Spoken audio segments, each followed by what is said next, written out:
participam, hoje não vai ser diferente, eles participarão também. Só que eu tô sozinha.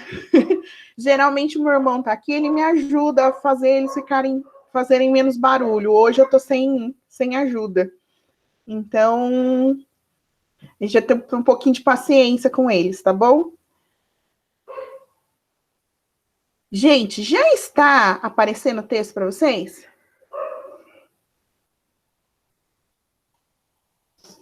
Tá, professora, tá aparecendo, sim. Ok. Pessoal, então vamos lá, ó. Primeiro, por que eu estou insistindo que eu tenho que falar disso com vocês? Porque talvez esse seja um dos conflitos mais significativos até os dias de hoje, porque ele ainda não foi resolvido. Ele envolve uma sucessão de decisões, no mínimo, equivocadas ou duvidosas, e envolve o destino aí de duas nações, né, de dois povos, que estão se degladiando há muito tempo, que é essa questão Israel-Palestina. No trabalho dos conflitos, eu imaginei que a gente ia ter alguns vídeos a respeito disso. Na verdade, para mim foi até um pouco surpreendente, né, que só teve uma aluna que fez um trabalho sobre esse conflito aqui, que foi a Bruna Gregório, né, do nono B, que por sinal ficou muito legal o vídeo dela. Eu, né, quem quiser assistir, tá lá, eu compartilhei com a página da escola, na minha página, ficou muito legal. Parabéns, Bruna. E, assim, o que acontece? Esse conflito é um conflito que, além de estar ligado a essa questão do destino de dois povos distintos, nós estamos falando de uma região do mundo que é muito cobiçada, que é a região do Oriente Médio. Por que o povo fica de olho nessa região mesmo, gente? Por causa do petróleo. Por conta do petróleo, né? Nós estamos falando de uma região que é extremamente rica num recurso mineral que é cobiçado pelo mundo todo. Então, os olhos se voltam para essa região por isso também, né? Essa construção, essa ideia de que a terra pertence a um povo, pertence a outro povo, isso nasce, né? Isso vai conversar lá com aspectos religiosos. Então, dentro da religião, tanto dos israelenses, né, que é a religião, o judaísmo, e entre os palestinos, cuja religião aí é o islamismo.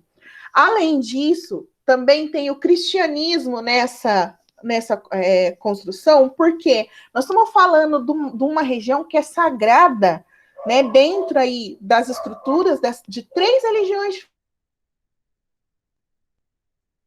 diferentes. A gente está falando, o cristianismo, por exemplo, chama de terra santa, né, a terra prometida, de acordo aí com os textos sagrados, né, tanto do cristianismo, quanto do judaísmo, quanto do islamismo. É o lugar ali, digamos, que Deus escolheu para o seu povo viver, né, dentro de cada uma das suas construções. Então, são três religiões, são as três maiores religiões monoteístas. O que é religião monoteísta mesmo? Alguém lembra? De um só Deus. De um só Deus, né? Então, as três religiões monoteístas, né, as maiores do mundo, o cristianismo, o judaísmo e o islamismo, consideram essa região do planeta como sagrada. Então, é muito, além de uma questão de disputa territorial, envolve aspectos religiosos também. E aí é onde a coisa começa a ficar mais complicada do que ela já é. Né? Então, essa disputa, ela data ali, né, de antes de Cristo, né? Aqui o texto para a gente a ideia, né? 586 antes de Cristo já tinha gente naquela região ali, já estava sendo ocupada. E aí, com todos, né? Quando tem o Império Turco Otomano, existe ali uma ocupação, uma dominação externa, fora do povo que já estava ocupando aquele lugar. E aí vem, né, com essa primeira ideia da primeira diáspora judaica, né? Então, diáspora é a ideia da dispersão dos povos, né? É muito interessante porque Hoje a gente também trabalha com a ideia da diáspora africana, quando a gente trabalha a questão aí dos povos africanos que foram escravizados. Então, eles também passaram por um processo de diáspora. E existem alguns estudiosos que também utilizam esse termo diáspora para falar da migração das pessoas que saíram da região Nordeste aqui do Brasil. Então, também existem alguns autores que tratam da diáspora nordestina, tá? Então, só para vocês terem a noção que o conceito de diáspora, né, é o espalhamento das pessoas pelo mundo. Então, ela está associada aí ao povo judeu, né? E esse termo acaba sendo empregado em outros movimentos também. De repente, no futuro, a gente vai falar de diáspora síria, por exemplo, né? Que a gente porque até agora, né, as pessoas continuam saindo da Síria por conta dos conflitos. Mas, enfim, né? Só para vocês terem conhecimento aí do conceito de diáspora, tá? Bom, aí, então, naquele momento lá, o primeiro momento que os judeus foram expulsos daquela região. Então, saíram dali, aí depois veio de novo a questão quando o Império Romano começou a controlar aquelas regiões, também teve uma segunda diáspora. De novo, os judeus foram convidados a se retirar daquela região, né? E a gente tem também tudo isso aconteceu antes da Primeira Guerra Mundial, né? Aí, o que é interessante a gente pensar aqui é o período de tempo, galera. Então, a gente começa a falar lá em 586 a.C. E depois, e aí a gente já passa, né? Passa esse período para chegar na Primeira Guerra Mundial. A gente já está falando historicamente, de um período super recente. Então, essa disputa por esse território, ela vem perdurando há muito tempo. E ninguém consegue chegar ali num acordo, né? Para fechar ali, né? Um acordo mesmo para você fica com esse pedaço, o outro, né? Vocês ficam com esse, vai cada um cuidar da sua vida, parem de brigar. É muito difícil fazer isso dentro dessa construção do sagrado para eles. E nessa brincadeira, a gente só tem sangue derramado, né? Muito sangue derramado, sangue inocente, né? Porque muitas vezes também essa disputa, ela acaba sendo uma disputa, por vezes, injusta, né? E a gente vai entender um pouquinho por que essa disputa territorial entre esses dois povos acaba sendo injusta. Bom, a partir da Primeira Guerra, a gente tem ali, né, a questão, os ingleses, né, os britânicos, ocuparam essa região para tentar, né, entrar em conflito com os otomanos, que até então estavam ali também presentes, né, e eram aliados da Alemanha. Então, os árabes ali que estavam presentes naquela região, veja, o povo árabe é diferente do povo judeu, ok? Então, os povos árabes que estavam naquela região se alinharam aos britânicos e ajudaram nesse processo para combater os otomanos, certo? E aí, durante essa disputa, na época ainda não existia a ONU, né? A ONU, ela é posterior à Segunda Guerra, mas existia algo similar, vamos dizer assim, que era a Liga das Nações, né? Então, naquele momento, a Liga das Nações deixou a Grã-Bretanha cuidando daquela região. Então, durante a disputa da Primeira Guerra, conseguiram ali derrotar os otomanos, que eram aliados da Alemanha, e a Liga das Nações declarou que quem ia cuidar daquele território era a Grã-Bretanha, certo? Então, e lembrando, aquela terra era a terra, né, que era disputada por judeus e palestinos. Então, a Grã-Bretanha, que nem tinha nada a ver com isso, ficou cuidando do território. Isso durante aí o processo da Primeira Guerra, né? Aqui tem uma imagem. Deixa eu ver se tem. Peraí. Colega chegando. Minutinho, gente. Pronto. Então, a gente tem aqui, né, uma imagem que não está tão boa, né, dos meus textos, das tropas, né, britânicas nesse território e o processo aí de rendição de quem estava apoiando a Alemanha naquele momento. E meu computador travou, peraí. Pronto. Bom, ao mesmo tempo que está acontecendo tudo isso, o povo judeu, né, o que a gente chama de israelense hoje, o povo judeu, ele estava e continuava espalhado pelo mundo, né, através das suas diásporas, mas com aquele sentimento de retornar à Terra Santa, à Terra Prometida, a terra que, dentro da construção religiosa deles, a eles pertence, tá? Bom, então, com esse sentimento embutido, teve um jornalista, que é o Theodor Herzl, que escreveu um livro chamado O Estado Judeu. Ele vivia, nesse momento, na Áustria, né? Então, aí até a gente pensar, né? Ele vivia dentro da onde começa a fervilhar ali todo o movimento nazista, né? Lembrando que o Hitler não era alemão, né? O Hitler era austríaco. E quando ele escreve esse livro, O Estado Judeu, ele meio que lembra os judeus que estão espalhados pelo mundo que, olha, aquela terra ali é nossa, a gente deveria tentar voltar para lá, a gente é a Terra Santa, a gente tem que voltar para esse lugar.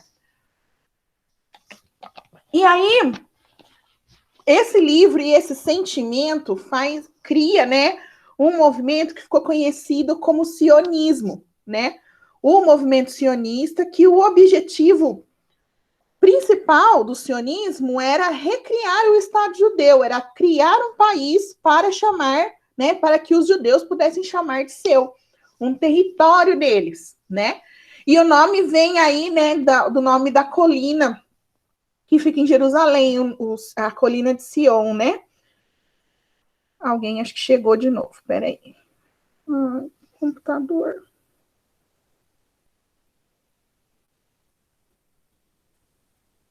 Pronto. Bom. Gente, tudo bem até aqui? Tudo sim, professora, tudo bem. Nossa, Beleza, qualquer coisa. eu tô ouvindo você tá falando, eu tô tipo, meu Deus, meu mapa mental ainda que eu escrevi um monte de coisa, tá faltando. Então, é por isso que eu falei, Gustavo, eu tô me sentindo super mal, porque eu não consegui fazer isso com vocês antes, né? Porque eu sei que ler junto, assim, a gente consegue perceber mais coisas, né? Desculpa aí. Mas foi uma coisa que não foge ao meu controle. Mas vamos lá, ó. Então, nasce ali com a ideia. Então, nasceu o sionismo, né? Essa vontade de recriar o Estado judeu.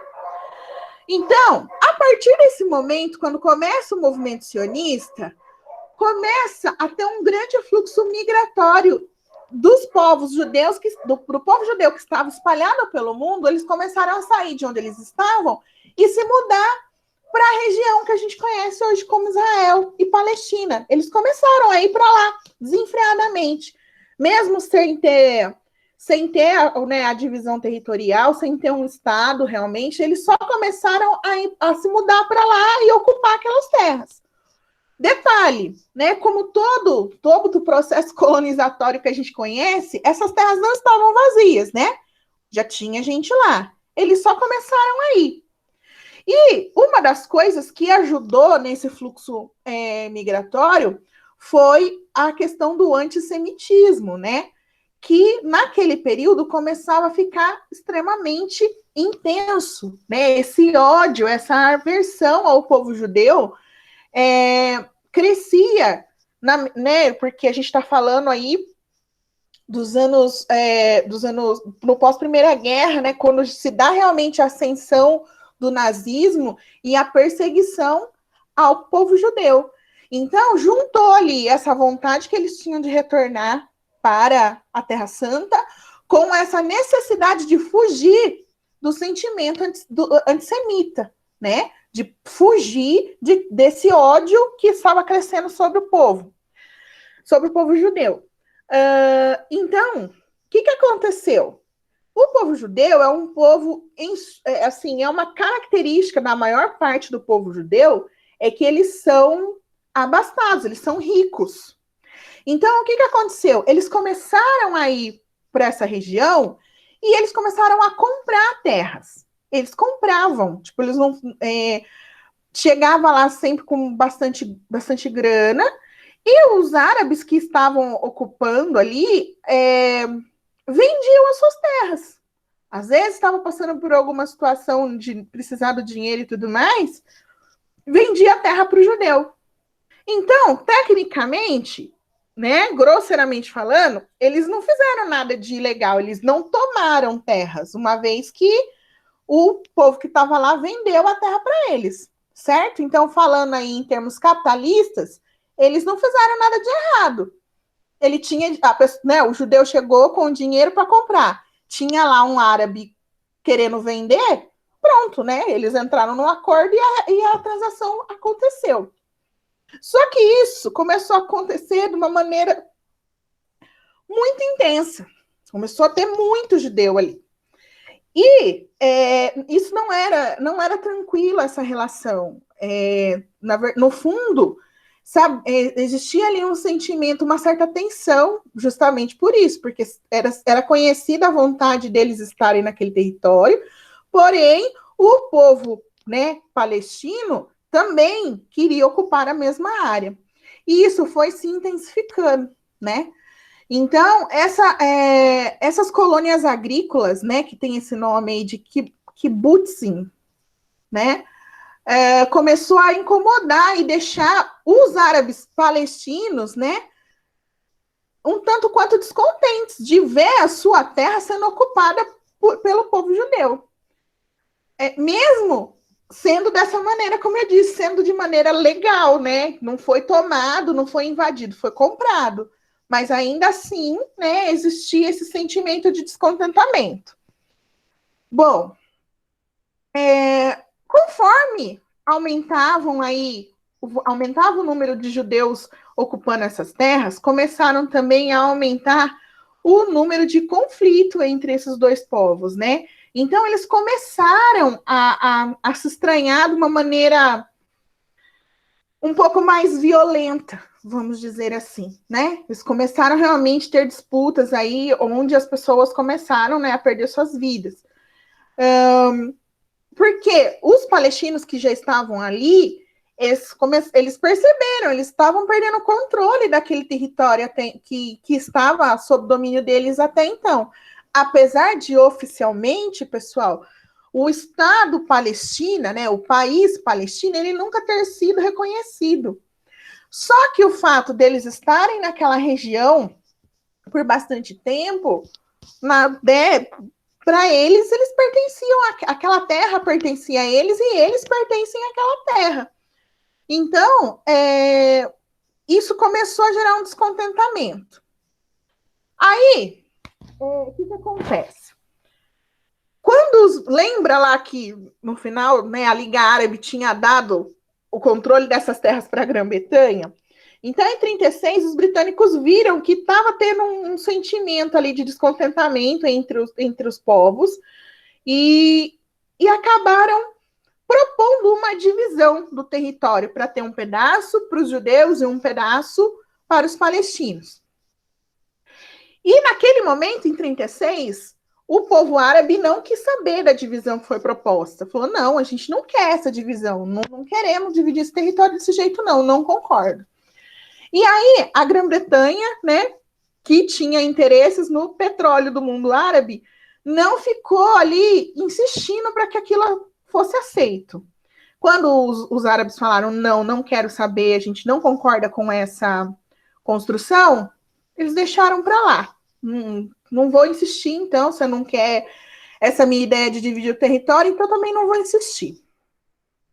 Então, o que aconteceu? Depois disso, depois dessa má vontade palestina, vamos dizer assim, e o pouco interesse da Grã-Bretanha em tentar resolver esse problema, o movimento sionista ganhou força, né? E essa ideia de ganhar força, eles começaram a formar grupos armados, né? Então, os exércitos aí rebeldes que estavam ali para ir para o combate realmente. Então, foi nesse período que começam os atentados, né? Onde essa disputa ela passou do campo aí do debate, da discussão, para ações violentas, onde ali realmente pessoas inocentes perderam suas vidas, né?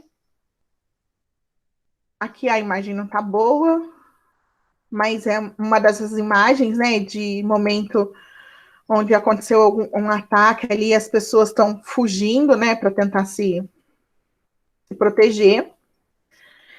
E aí, aqui começa, pessoal, a sucessão de decisões equivocadas que intensificaram e acirraram a disputa entre judeus e palestinos. Pós Segunda Guerra Mundial, a gente já sabe o que aconteceu com o povo judeu. O Holocausto aconteceu, ele é real. Mais de 6 milhões de judeus assassinados pelo fato de serem judeus. Isso é uma coisa que a gente não pode fechar os olhos e não pode negar, né? Eles só morreram porque eram judeus. E isso é uma coisa pavorosa da gente ouvir, né? Então, ninguém nega que o que aconteceu com a população do chamado Estado de Israel agora, né, que naquele momento não existia, mas o que aconteceu com o povo judeu foi uma tragédia mesmo, foi um horror. E aí, o que a gente percebe, né? Como eu disse, a ONU foi criada em 1947, né? Depois aí do pós-guerra, porque a Liga das Nações... Peraí, eu vou fazer um recorte aqui, fazer uma parte. A ONU é criada com o intuito de promover a paz mundial. Essencialmente, é esse o trabalho da ONU. Só que a Liga das Nações, aquela que existia antes antes da Segunda Guerra, na Primeira Guerra ela já existia, a Liga das Nações ela tinha o mesmo objetivo, promover a paz mundial. Só que, como teve uma Segunda Guerra, a Liga das Nações conseguiu ter êxito, ela foi vitoriosa no objetivo dela?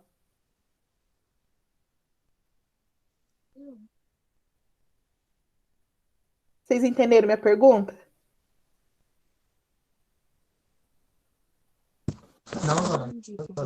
Ela falhou nisso aí. Não teve, né? Desculpa, tem alguém que falou bem baixinho.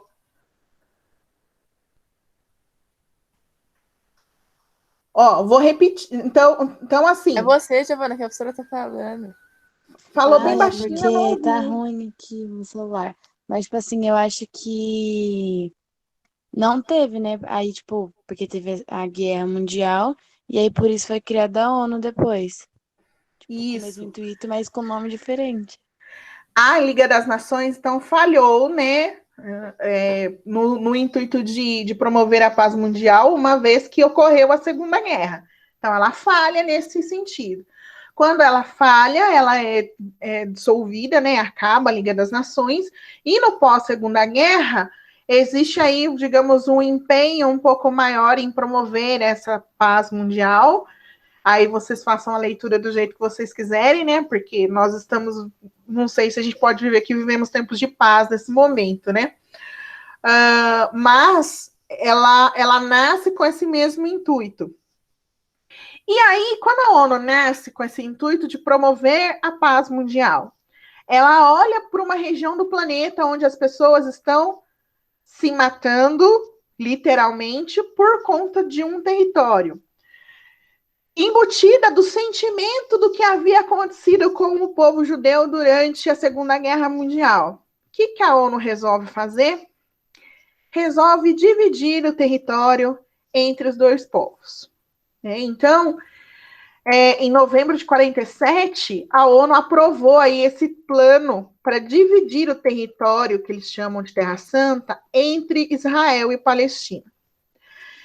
E nesse plano, a ONU propõe que 14 mil quilômetros quadrados fiquem com o Estado criado, então, naquele momento, o Estado de Israel, que é a terra de posse dos judeus, e o Estado palestino, né, ficariam com 11,5 mil quilômetros quadrados. E além de ficar com menos espaço, as terras que fazem parte da Palestina são terras descontínuas. O que isso significa? O que é ser terra descontínua? Ah, então é aquelas terras meio espalhadas, né, dona? Que é tipo um pedacinho aqui, outro ali. Exatamente, são as terras que são espalhadas, né? Se a gente olhar um mapinha aqui do lado, deixa eu ver se eu consigo trocar aqui. Se a gente olhar um mapinha, ó, então a parte amarela é o Estado de Israel e a parte verdinha é o que ficou em posse dos palestinos. Mas aí tem um monte de problema nessa divisão territorial, como, por exemplo, as fontes de água, tipo a nascente do Rio Jordão, tá em posse de Israel. Nós estamos falando de uma região do mundo onde a água doce, a água potável, é um recurso escasso. E daí, na hora de você dividir esse território, você escolhe quem vai ter controle das fontes de água desse lugar.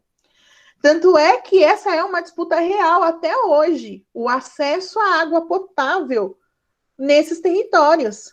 Porque, nitidamente, o povo palestino foi prejudicado nisso. Essa divisão é considerada por muitos especialistas como uma divisão arbitrária, né? E a gente sabe, acesso à água é fundamental. Sem água a gente não consegue fazer nada, né? E quando você escolhe que o povo A ou o povo B vai ficar perto da fonte de água e o outro não, é arbitrário. E como resolver isso, né? A gente está cansado de ouvir, com certeza vocês já ouviram, Israel tem um sistema de tratamento de tratamento de água que ela transforma a água do mar em água potável. Todo mundo já ouviu falar disso, não ouviu? Ou não?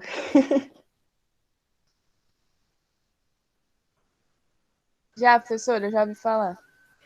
Esse processo é um processo que é viável, só que é extremamente caro, é muito caro tirar o sal da água do mar para transformar ela em água doce para o consumo humano. Então, assim, de novo, a gente vai de encontro com a questão das posses. E o povo judeu é um povo que tem muita grana. Então, eles teriam condição, eles têm dinheiro para bancar um sistema de tratamento da água desse. O povo palestino não, eles não têm. Então, se você limita o acesso à água potável, à água doce, se eles não têm como fazer essa transformação da água salgada em água potável, você acaba limitando esses recursos, né? Bom, voltando aqui. Então, o povo palestino ficou com menos terra, ficou com terra descontínua e ficou com pouco acesso a fontes d'água, porque as fontes principais ficaram do lado israelense, né? Então, já começa aí uma sucessão de coisas que não ficaram muito bem combinadas, muito claras entre eles. Além disso, tem a questão da cidade de Jerusalém. A cidade de Jerusalém, ela tem uma importância muito significativa para as grandes religiões do mundo, né? Principalmente para as três monoteístas. E para vocês terem uma ideia, a cidade é dividida em 4 partes. Uma parte cristã, uma parte judaica, uma parte islâmica e uma parte armênia. Tá? Que o povo armênio também tem ali o seu interesse religioso naquela região. Os Então, a cidade é dividida em 4 partes. Israel reivindica a posse de Jerusalém há muito tempo. Quer transformar Jerusalém em sua capital. No entanto, o povo palestino também reivindica Jerusalém. Então, todo mundo quer ficar com a cidade. E aí, eles começaram a brigar de novo, porque eles queriam o controle de Jerusalém. Quando a ONU percebeu isso, ela vira e fala, não, Jerusalém não vai fazer parte nem da Palestina, nem de Israel. Jerusalém é um território internacional controlado pela ONU. Então, quem controla Jerusalém é a ONU. A capital oficial de Israel é Tel Aviv, né? Não, então, embaixadas, sede de governo, tem que estar tudo em Tel Aviv, não pode estar em Jerusalém. Aí, fazendo um recorte para os dias atuais, né? Logo que o excelentíssimo senhor presidente dos Estados Unidos chega ao poder, qual que é uma das primeiras propostas que o Trump faz ao assumir a presidência dos Estados Unidos em relação à questão árabe-israelense? Alguém lembra? Alguém viu o que ele propõe?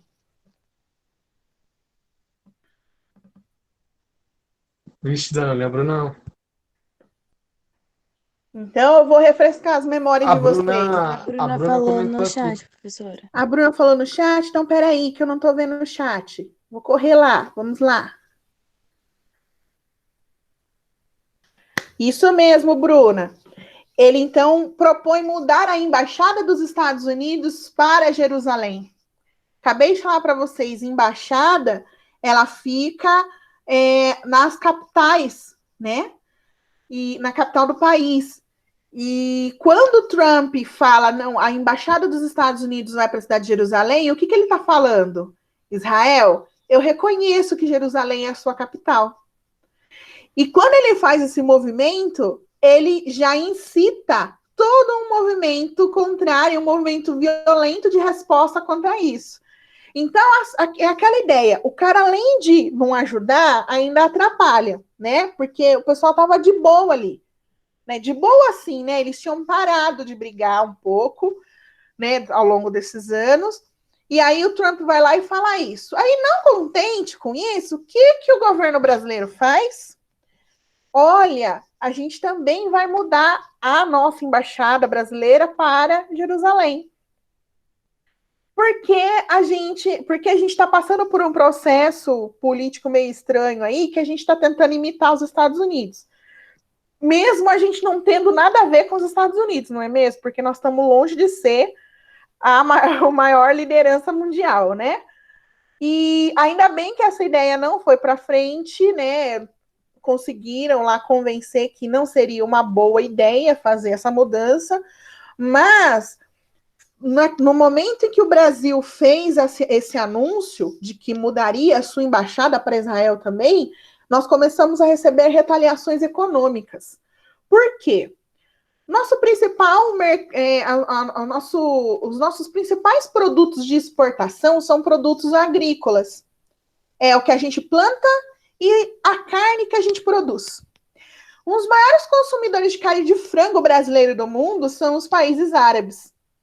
Inclusive, existem abatedouros aqui no Brasil que foram inspecionados por lideranças árabes, porque tem um jeito certo de abater o frango para que a carne fique, digamos assim, não é que fique purificada, mas você tem que matar o frango de um jeito lá, que é um certo jeito que demonstra respeito pelo bicho, para que o povo árabe possa consumir aquela carne.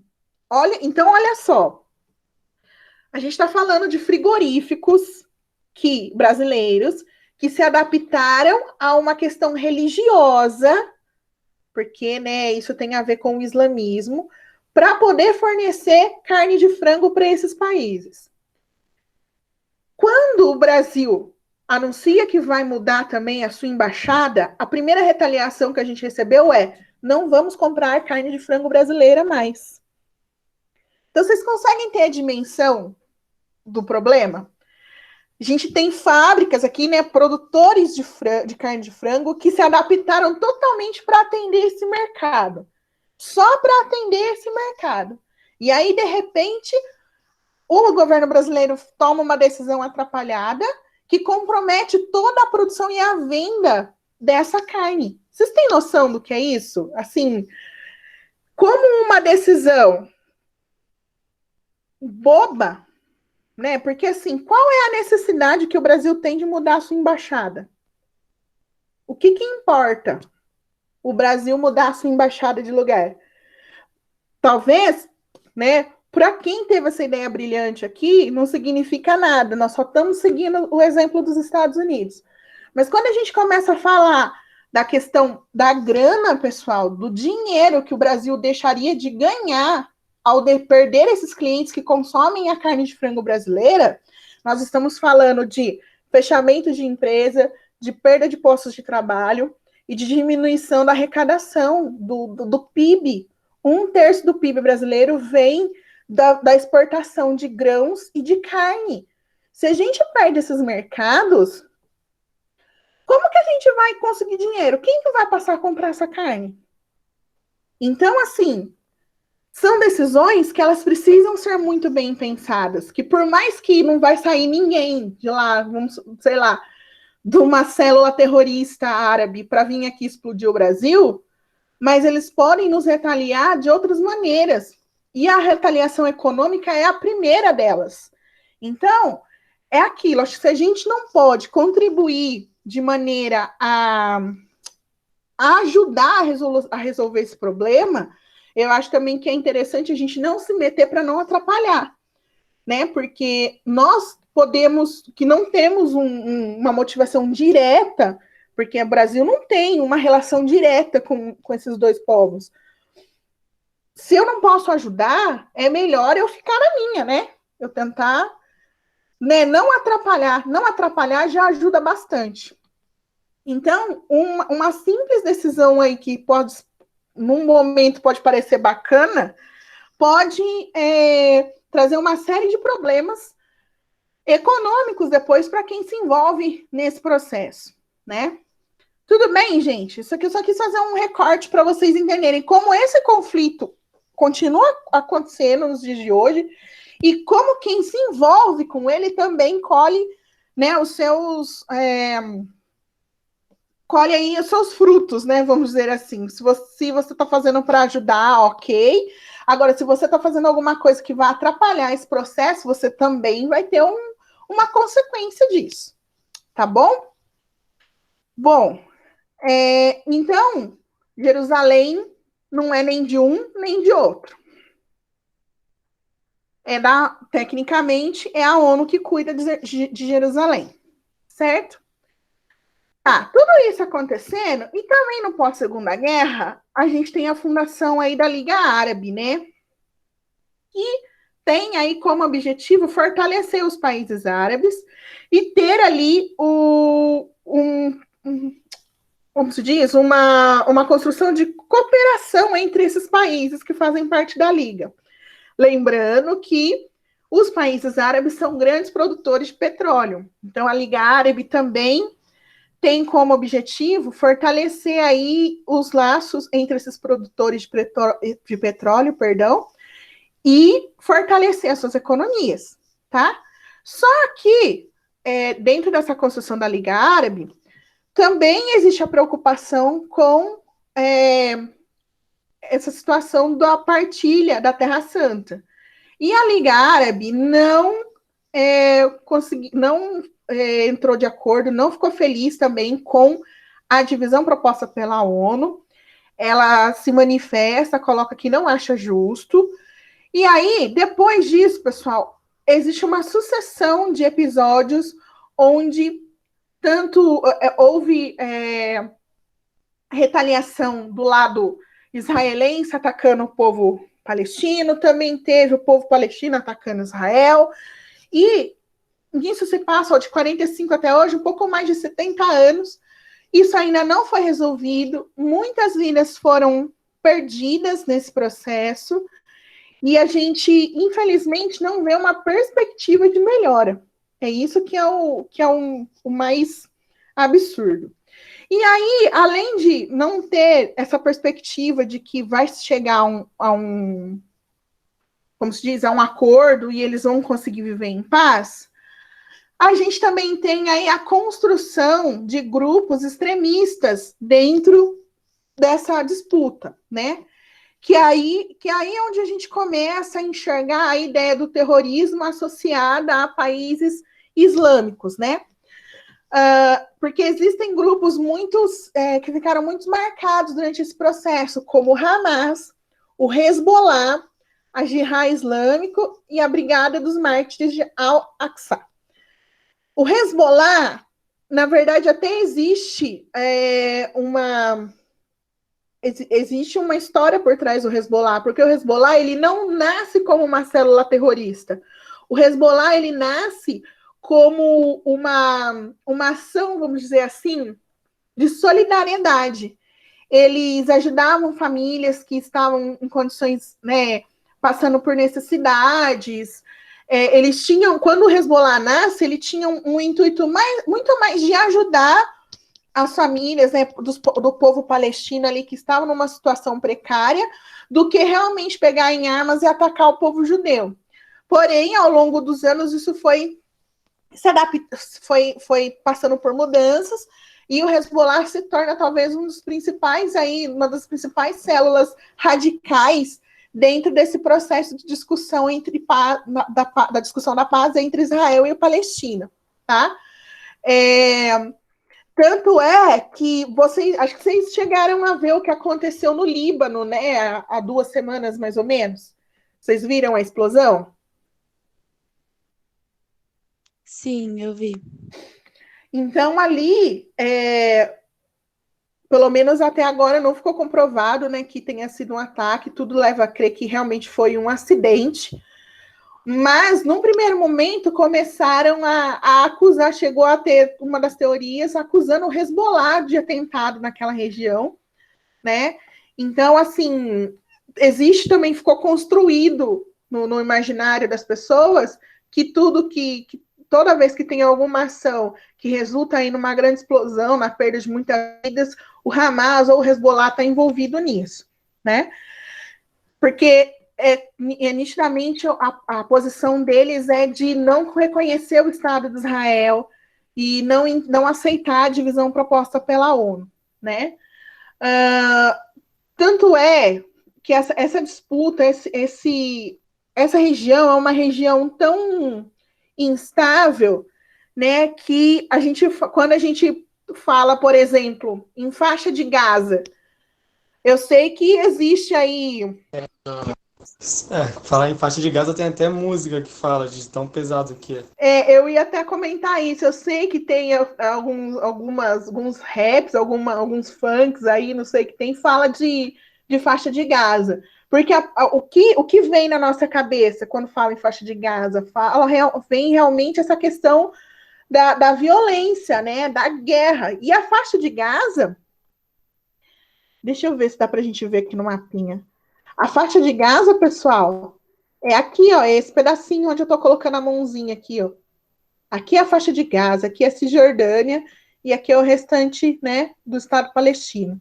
Então, a faixa de Gaza realmente é uma faixa, ó, se vocês observarem, né? Professora, Sim. A faixa de Gaza pertence a Israel ou à Palestina? A Palestina. A faixa de Gaza ficou na posse da Palestina. Só que ficou na posse da Palestina, mas o povo israelense tenta ocupar essa região também. Porque ainda tem isso. A ONU fez uma divisão arbitrária, os palestinos ficaram com menos terra, e Israel continua tentando ocupar essas terras que, segundo a divisão que a ONU propôs, pertencem ao povo palestino. Só que Israel continua tentando ocupar essas terras. É o objetivo de Israel expulsar o povo palestino dali, para ele ficar com o Estado todo. Então, aí a gente começa a entender que isso nunca vai ter fim. E aí tem uma coisa mais louca ainda, se a gente for pensar. Vou voltar no mapa, vamos ver se aqui dá para ver. Olha só. Quem está fazendo fronteira aí com essa Terra Santa? Nós temos o Egito, a gente tem a Síria, um pouco mais ao norte a gente tem o Líbano, aí a gente tem aqui a Transjordânia. Israel está cercada de povos árabes. Se esse povo, né, vamos imaginar, se a Liga Árabe decide, nós vamos pôr o povo judeu para correr daqui. Vocês imaginam o que aconteceria nesse lugar? Porque em número, em volume, tem muito mais árabe ali. Se eles quisessem se organizar para fazer isso, não ia sobrar povo judeu para contar a história. Só que qual que é o problema? Quem que é o irmão mais velho de Israel? Quando acontece algum problema, que vai lá tirar a satisfação? Estados Unidos, né? Estados Unidos. Então, alguém vai ter coragem de fazer um negócio desse? Não vai, né? Porque quem que vai comprar briga com os Estados Unidos? Então, assim, é complicado. Porque a gente observa que não existe boa vontade entre as partes envolvidas. Não existe. Israel não tem interesse em que realmente se forme um Estado palestino, que a Palestina como país passe a existir. Porque, veja, mesmo depois da divisão que a ONU propôs em 47, a gente ainda não chama a Palestina de país. Ainda não chegou nesse status.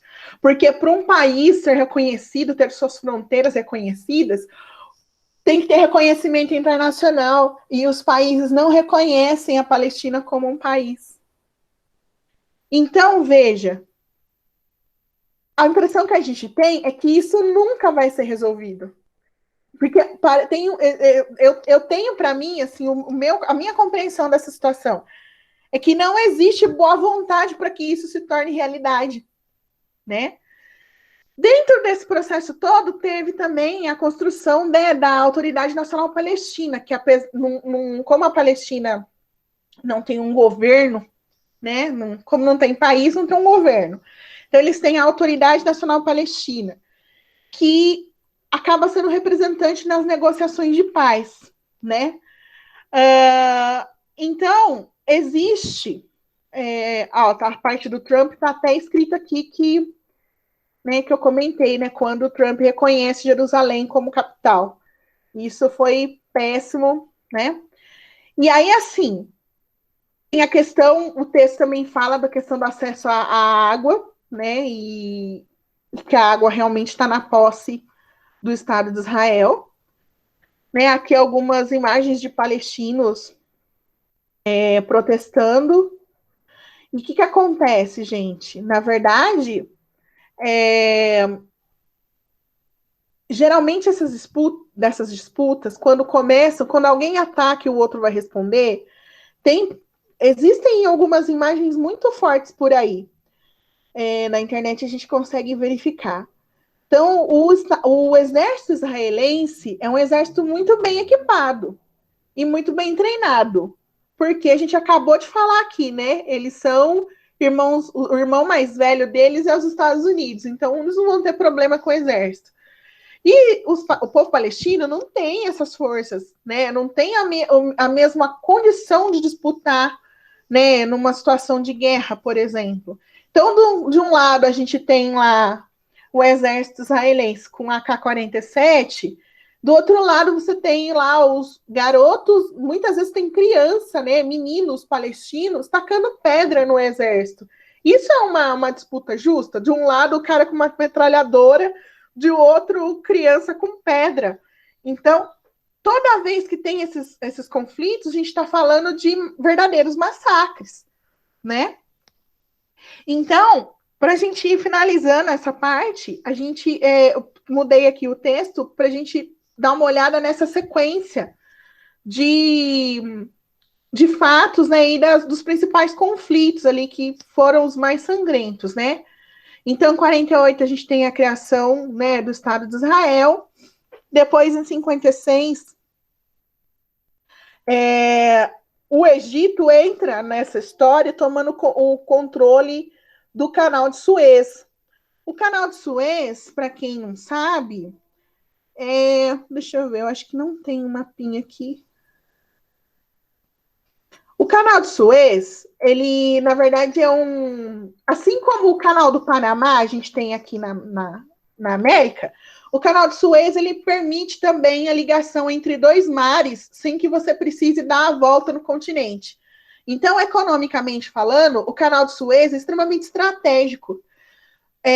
Quando o Egito toma o controle do canal de Suez, ele fala o seguinte, ó, aqui só vai passar quem eu quero que passe. Então, quem está apoiando Israel não vai passar por aqui. Eu não vou deixar.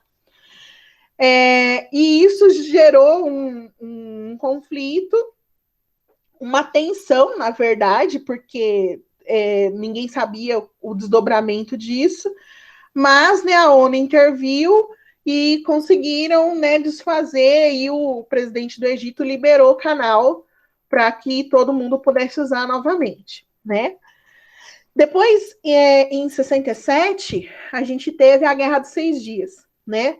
Quando Israel ocupou territórios importantes, né? Como a Península do Sinai, a faixa de Gaza, que é do povo palestino, a Cisjordânia, que é do povo palestino, e as colinas de Golã, que fica na Síria. Mas o que a Síria tem a ver com isso? O que essas colinas têm de importante? Lá estão as nascentes do Rio Jordão.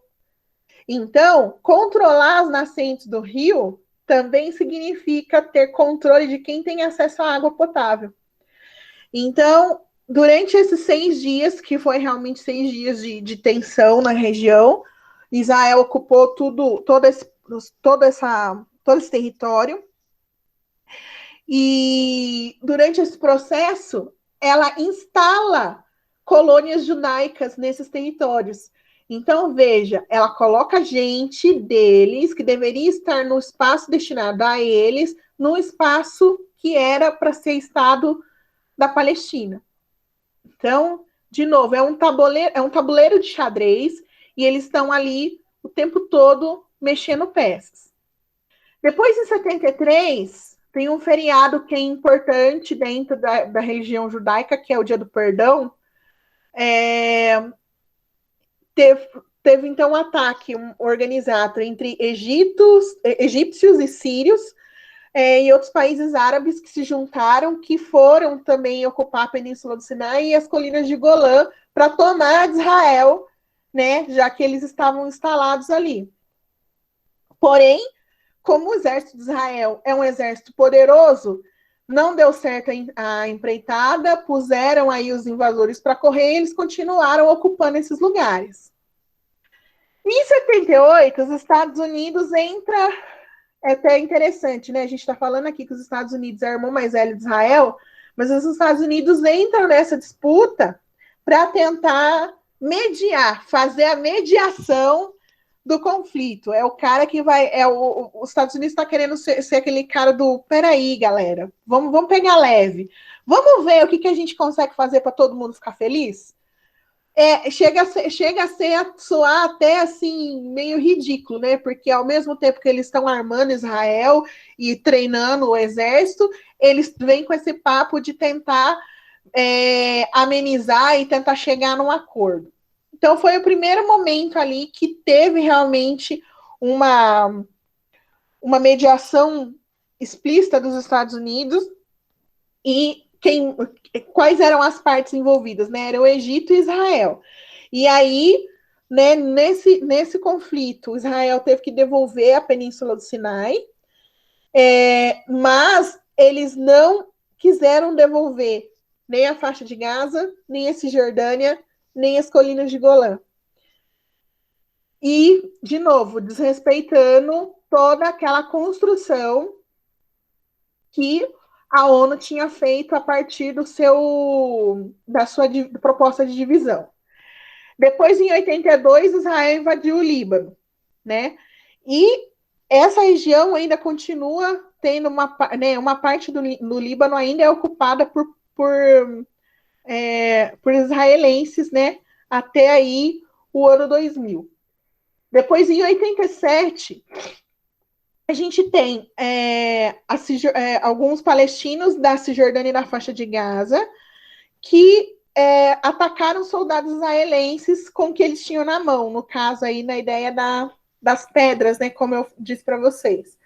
E esse momento ficou conhecido como intifada, né, onde eles se rebelam, né, porque se rebela contra o exército judeu, que estava no território que não era para ter judeu nenhum, que era o território que, segundo a divisão da ONU, pertencia aos palestinos.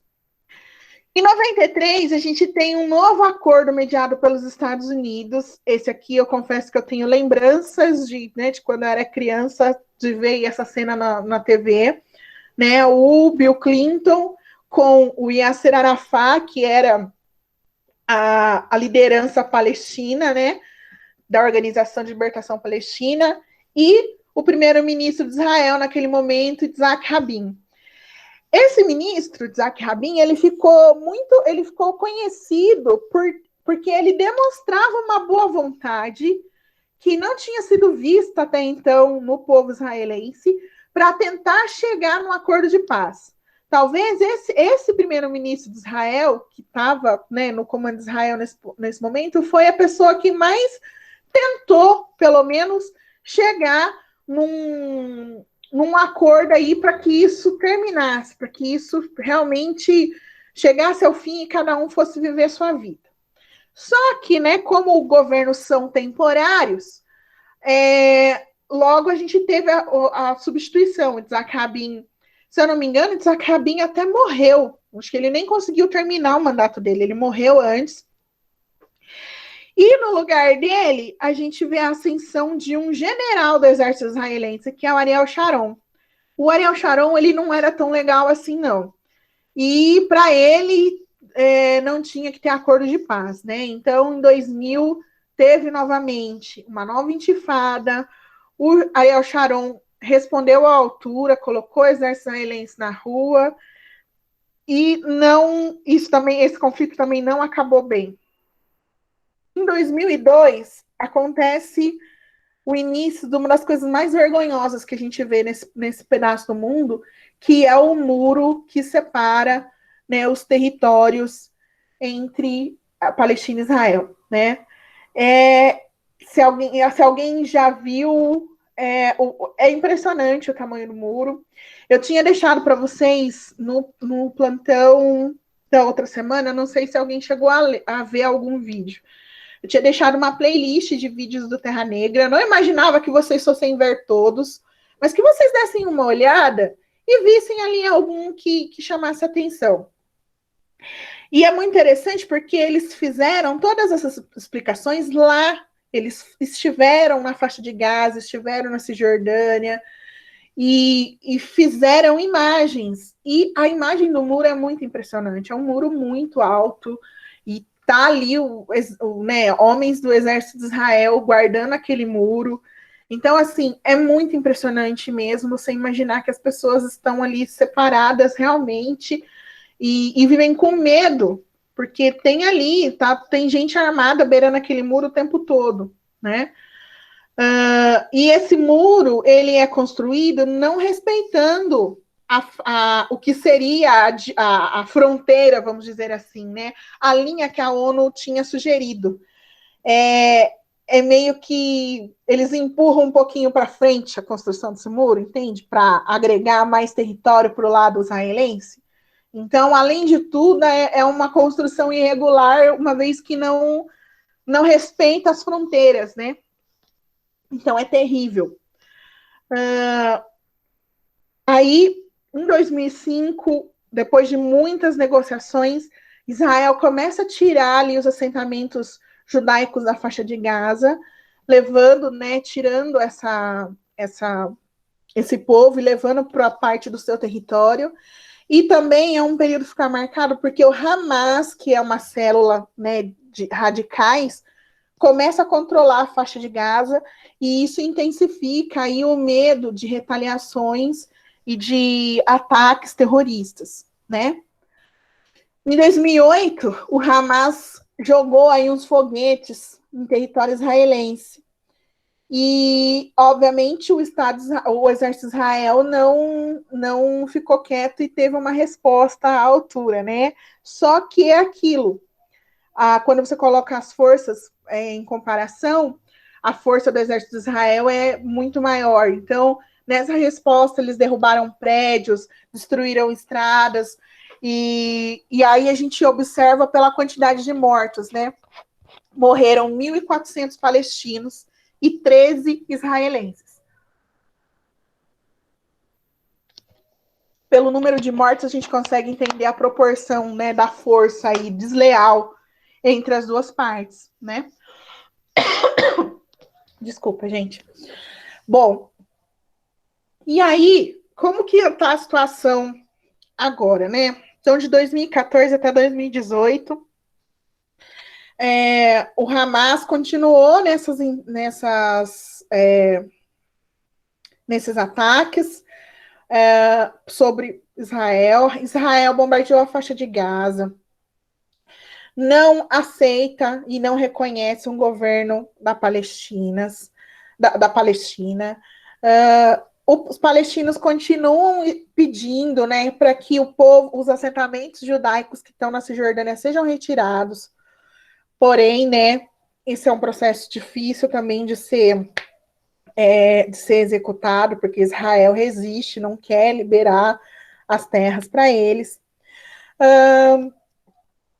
Então, assim, e aí também, de novo, volta a questão da disputa de Jerusalém, né? Porque o povo palestino quer que Jerusalém seja a capital do futuro Estado palestino.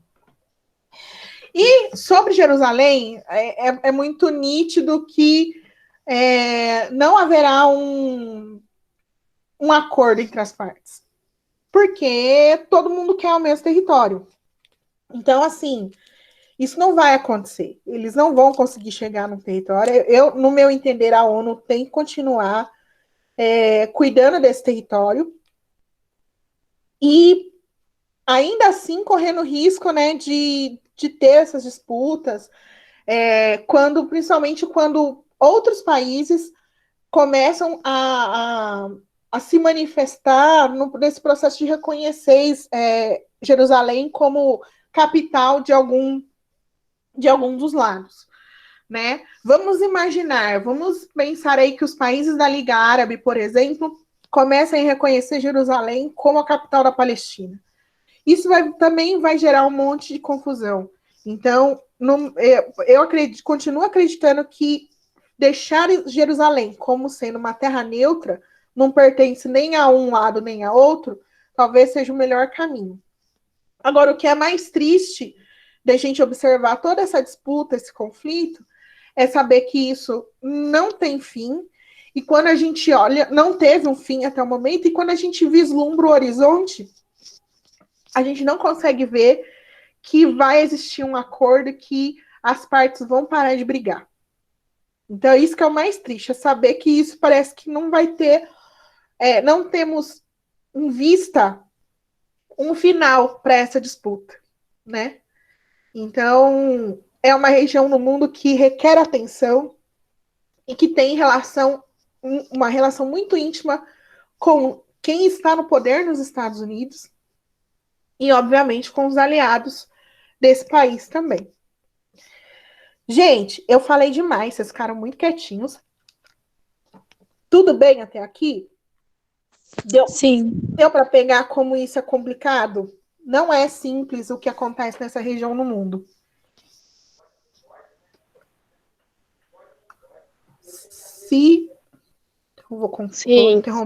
Vou tentar interromper aqui.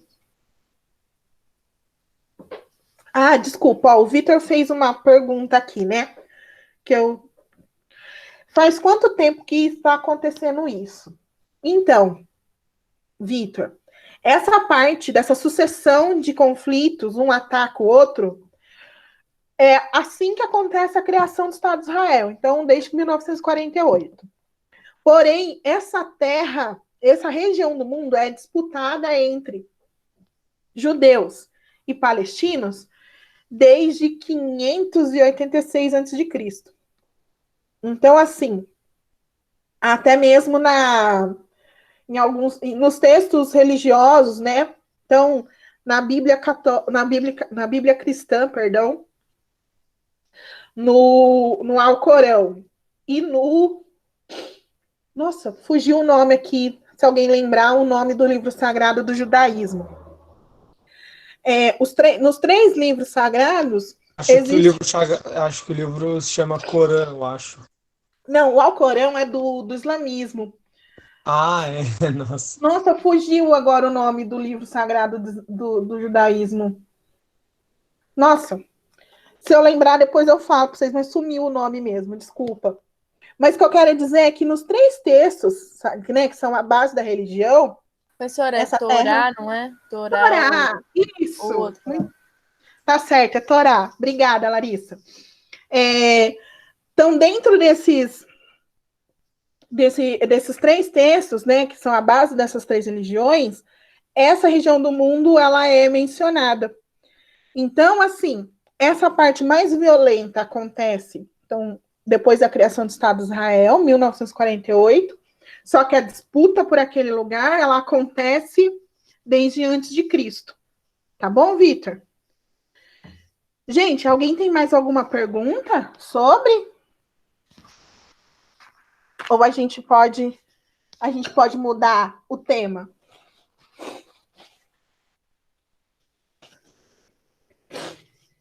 Bom, se a gente vai mudar o tema, eu vou fazer o seguinte, eu vou parar a gravação para ficar mais fácil depois para eu separar os vídeos e começar de novo, tá?